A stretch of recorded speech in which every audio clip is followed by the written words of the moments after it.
NoCode is an amazing tool, whether you're a developer who just wants to be a little more efficient and build something that takes less effort to maintain, or you're not a developer. You want to build that MVP, the first version of your product without learning to code. It's an incredible tool, and we've talked about it several times on this channel. But as with any technology, there are always risks when you choose to use that technology to build upon. And one of the biggest, if not the biggest single risk to NoCode is platform risk. Not considering platform risk associated with building any SaaS is a mistake, but with NoCode, the risk is substantially worse. Does that mean you should avoid NoCode at all cost? Maybe, maybe not. That's what I'm going to explore in this video. Building NoCode and ignoring platform risk is a big mistake that could kill your SaaS before you even get started. So in today's video, I'm going to dive into platform risk and look at 4 elements of platform risk that you'll want to know about before you choose a no-code platform to build your SaaS.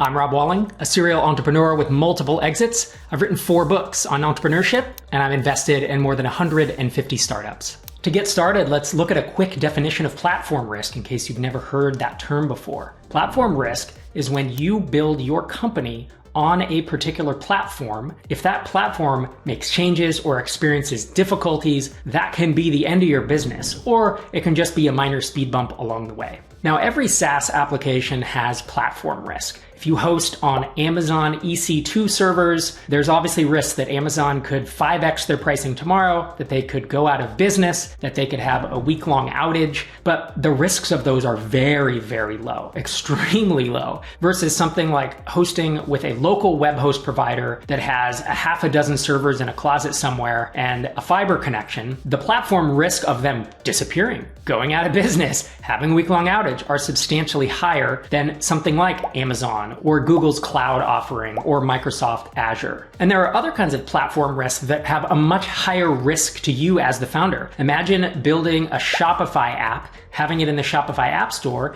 and then having them come knocking when you get big and saying, you need to give us 30% of your top line revenue, or we'll just lock you out of the App Store. And it says we can do that in our terms of service. Or sometimes it's more accidental, where they just build the exact same feature set you have, they build it into the core platform, and they give it away for free. All of these things are things that you as an entrepreneur should be thinking about. And the higher up the chain you go from your bottom line hosting infrastructure, there's some risk, but it's relatively low, and it's really hard to get around that, if not impossible, up to where you're building on other SaaS platforms that are making their money in kind of the same way you are. That's when you start seeing more risk. So with that in mind, let's take a look at 4 elements of platform risk that specifically threaten NoCode and can be a major impediment to keeping your business alive. The first one is something that happened recently, and it's something that I hinted at that Amazon EC2 could potentially 5x its pricing, but they won't, because migrating to Google Cloud or Microsoft Azure or to another provider is something that anyone could do, and the competition in that cloud space keeps competition low. But recently, one of the leading no-code providers, Bubble, at bubble.io, dramatically increased their price. And in fact, they've done this twice now in the past 18 months, and the Bubble community has pushed back on them so hard that they had to retract the first one. With the second one, they offered an 18-month transition time and eventually made changes to the new pricing model to reduce the impact. But the problem with NoCode is that it's so proprietary to their platform because it's all drag and drop. You can't just take your code and move elsewhere. See, if I have Ruby code written on Rails, I can host that on almost any Linux server in the world, similar to PHP with Laravel. Now, it's a pain to move. Yes, there is switching costs, but it's still quite possible. With NoCode, you've bought into a proprietary platform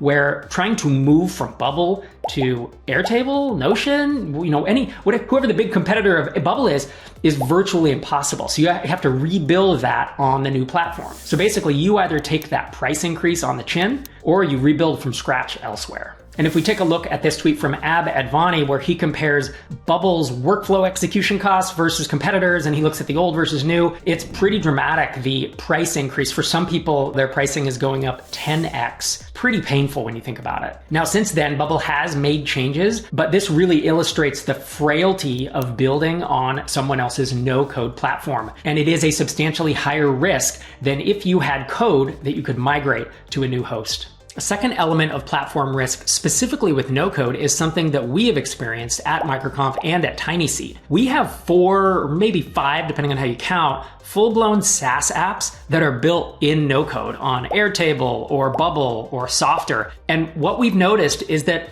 about every 4 or 5 months, Airtable specifically pushes out a big user interface change that we can't get around. So they recently moved our top navigation to a side navigation, and it doesn't work very well with what we've built. And we have no way to undo it and no way to work around it because it's a no-code platform. So we have to work within the constraints that they give us. For us, these are internal apps that we use to produce this YouTube channel, to produce podcasts, to handle incoming applications to the Tiny Seed Accelerator. So we just deal with them. But if I had an MVP or even a version 1.0 that was serving customers and suddenly my UI changed in a way that I couldn't control or wasn't notified about, it can really upend your business. And I would have a tough time not having that much control over how my users experience my software. A third risk that I would put under platform risk is the platform you're using shuts down or goes out of business or gets acquired. There are a lot of things that can happen with these startups. If you think about NoCode, they are still startups, all of them. And one might say, well, if you're hosting at Amazon or Google or Microsoft or wherever you're hosting, those are startups too, and they're not, right? These are 20, 30, 40-year-old companies. The odds of them shutting down tomorrow or of selling or of shutting down their web hosting features is almost zero. Versus if you're talking about a startup that is still early in its life cycle, it hasn't gone public yet. It is ripe for acquisition. As these markets mature, consolidation happens, and you see larger players gobble up the smaller ones. In NoCode, there are,